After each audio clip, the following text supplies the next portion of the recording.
partakers, it's Sunday again, and you know what that means? That means it's time for the Your Take show. I'm so happy to be hosting you today on this show. For new people here, my name is Amanda Twebaze. I am a nutritionist and I also do host you and take you through this show. What we do on this show is basically talk about nutrition, how we can improve it, how we can make it more practical, and just get communicating so that we stay in the spirit of wellness. And that's what we're going to do on the show today. The first segment that starts us off is the food throne, and why we find this important is we want to highlight different foods, different natural and healthy foods of course, and the different nutrients they have to offer us. Are they bad? Are they good? And that's why we do the food throne. Today on the food throne we are going to look at pumpkin. I never used to be a fan of pumpkin growing up, but now I am one of the hugest fans. And why is that? Because I got to know how important it is.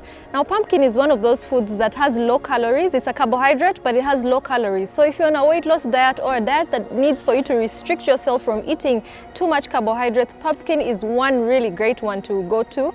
It has a lot of fiber as well, and so it makes a great dish for people that are suffering from constipation. It makes a great dish for all of us, even if we're not suffering from constipation, because that fiber helps to keep your gut lining or your stomach lining healthy. That means this pumpkin is also great for babies. It's great for all age groups. You know, even the sick people usually run to this. It makes a great soup. I mean, pumpkin is just a wonder food, if I can say so.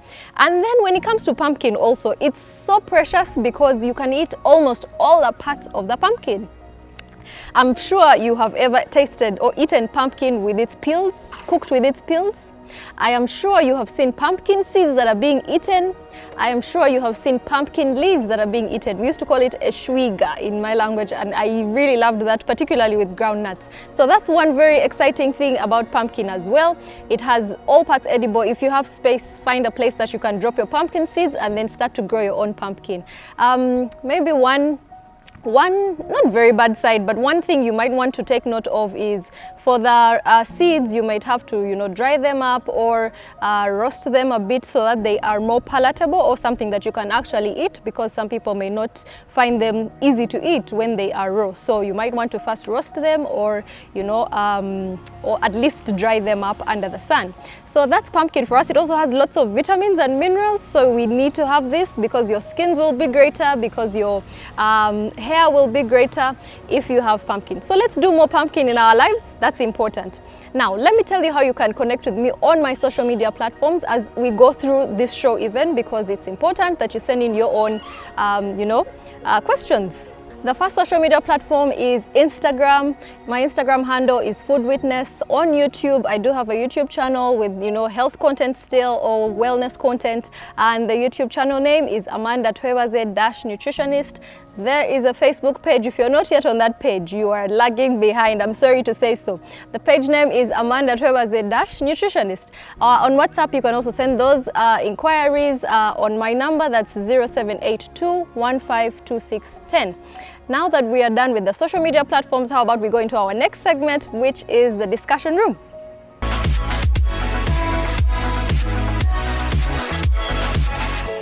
Starting us off in the discussion room is someone called Cristo Palo, and he was asking what are the best supplements for muscle gain. Now, when it comes to supplements, I would like to note that, you know, these are the lessons we are learning. I would like to note that supplements are supposed to be in addition to your natural food. So don't run to supplements and forget about eating food. That would be suicidal, if I could say so. So please do note that supplements, you eat them on top of what you actually are eating as natural food. And then also, even when we look out for supplements, of course for muscles, you're looking for that which has very good, high quality protein that's easily utilizable in the body, and some of those include whey, include collagen. Yeah, so those are some of them, but you'll see more of those different muscle supplements you can actually add into your diet on the Facebook page. So head down there and you'll get to know more information for you that is trying to increase your muscle mass. But another lesson is, you know, when it comes to supplements, we should still look at the ingredients list and make sure that we're not having supplements that have too many additives or too many artificial chemicals added into them. So you want to find a supplement that has more natural foods still as their ingredients list, and natural extracts as their ingredients list, more than having so many chemicals. So that's what we can learn when it comes to supplements. Let's head into our second question, coming in from Mr. Josh Intelligent Bashets, and he was asking, in case I get goiter, how can I get rid of it? We have already listed what we should do down on the Facebook page, in terms of food. But the thing with some of these foods also is they have chemicals called goitrogens in them, and these goitrogens can also be, make either goiter get worse, or just put you at risk for having this goiter. So we should also look out, as much as we want to eradicate the goiter, make sure that you are also not avoiding these foods, or at least reducing them, because we can't completely avoid them. Most of these goitrogens we are talking about that work against goiter and make it worse are found in a particular type of vegetables, those that usually have those really huge leaves, we call them cruciferous vegetables. So things like lettuce, things like cabbage, you want to, put them to a low. You may not completely eliminate them, but don't have them very frequently because of those goitrogens in them. Also, you might want to cook the food really well so that, all those goitrogens also can be put to a minimum. The third question is coming in from Nantaba Catherine, and she's asking, I would like to know if there are any exercises that can help define someone's jawline. Celebrities do surgeries to get it, but they say some exercises can help. So, of course, by the time you're saying you want to have a well-defined jawline, definition, or having a defined structure comes a lot with muscle that is toned, and also muscle that is strengthened. So there's a lot to do with muscles in this case, and that means you have to look out for taking care of your muscles. The best way you can do that is keep them active, and the one great way to do that is exercise. So even for the face, your face needs exercise. Yes, you can just grin, put up a fake smile and put it back in, and then you'll actually be exercising your face. You could just, do your massages on the face with your hands, simple ones, and you're actually moving the muscles of your face. So when it comes to even your jawline or all the other parts of our body, let's learn that when it comes to that definition that we are trying to get, it will always come with toning your muscles and keeping them strong as well. And one great way is, yes, do a lot of exercise, not a lot, but do exercise that is sufficient for you, depending on how active you are.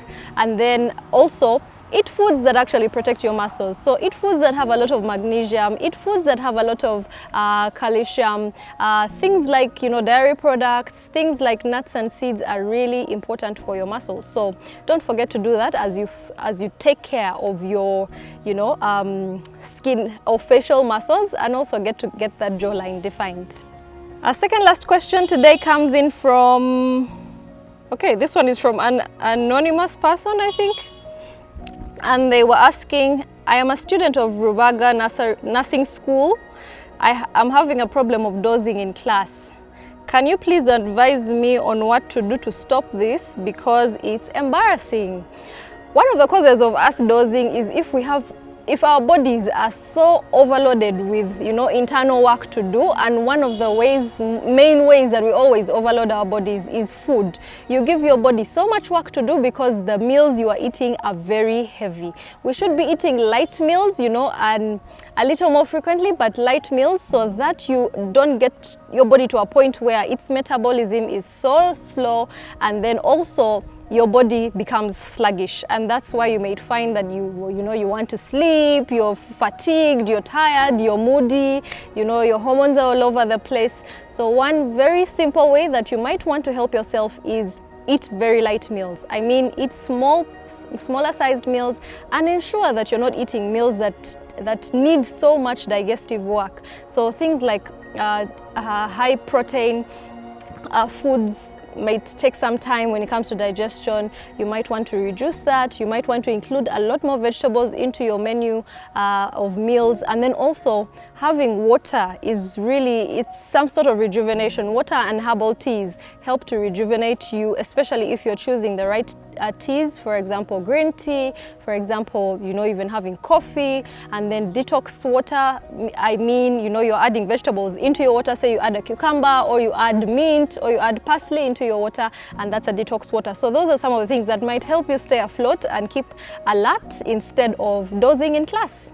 Our last question that ends our discussion room today is coming in from Praise. She says, it's me, Praise. I would like to take this combination BCFN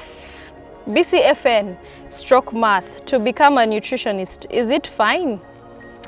Well, that's very fine, because I do see the food and nutrition science already there. You said FN is part of the combination, so that's great. But also it matters what you match with this food and nutrition science. So yes, by the time you're doing biology and chemistry, those are, as your majors, those are really important to help you, you know, figure out what the nutrition science, especially for human nutrition, is, because, you know, it's really about how the body is interacting with the food, and, you know, how they are associating with each other to bring about results that we see of development and growth and sustenance. So if you have biology and chemistry and then food and nutrition, I think that's a great course.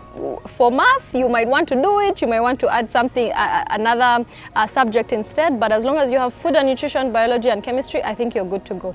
So that ends our discussion room. Thank you all for asking. It's been you know, a learning curve on this show right now. Now let's head into our take of the week, see what someone has, like, what was the best opinion that someone had this week.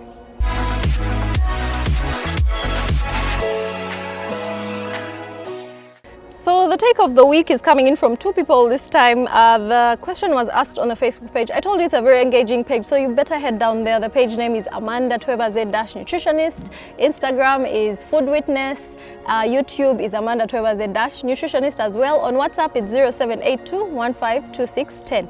But the question that was asked was, you know, what did you study in high school? What combination did you do? And has it been relevant to you today? And here are some people that were answering their experiences. So Rachel Monica Achen says she did HLFN stroke sub IT.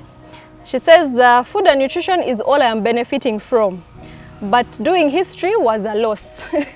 And then Akandinda Ernest says he did Hell stroke D. And has it been relevant to me? No. So for Akandinda, Hell D is not relevant to him at all at this point in time. And for Monica, she says it's only one subject out of all that she studied that has been relevant to her.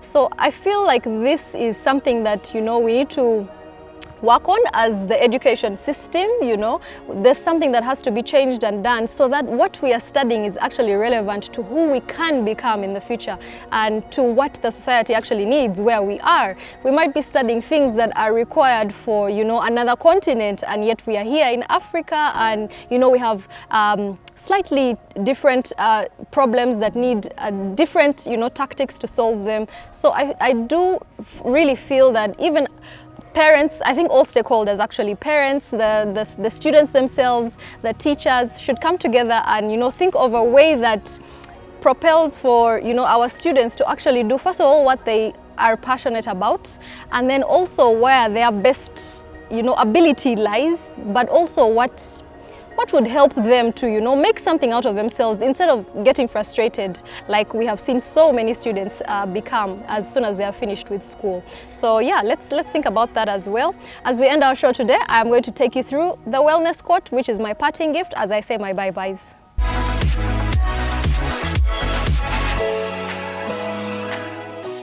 The wellness quote today is coming in from someone called Joshua Holtz, and he says, wellness is a connection of paths, knowledge, and action. So there are three things to wellness. One is the path to wellness. It's going to be a journey. There's going to be different things you have to do, different things you have to, different places you have to go through to be able to achieve wellness. And then knowledge, you have to learn. You have to be willing to understand what wellness is about, the different aspects and how it relates to you in particular as an individual, what actually matters and what is actually relevant to you. But then one last important thing is it's also about action.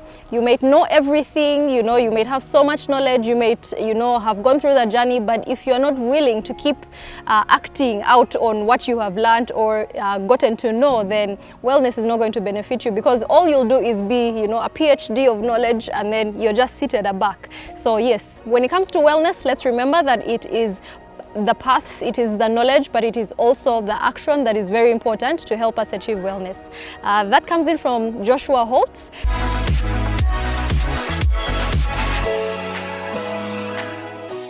Like I said, the show has come to an end. Of course, it's sad, but my time is up and there's nothing we can do about that. But I will see you next week on Sundays. And also, you can catch the repeat of this particular show. Tell your friends, to watch it as well tomorrow. So it shows every Sunday at 6 p.m.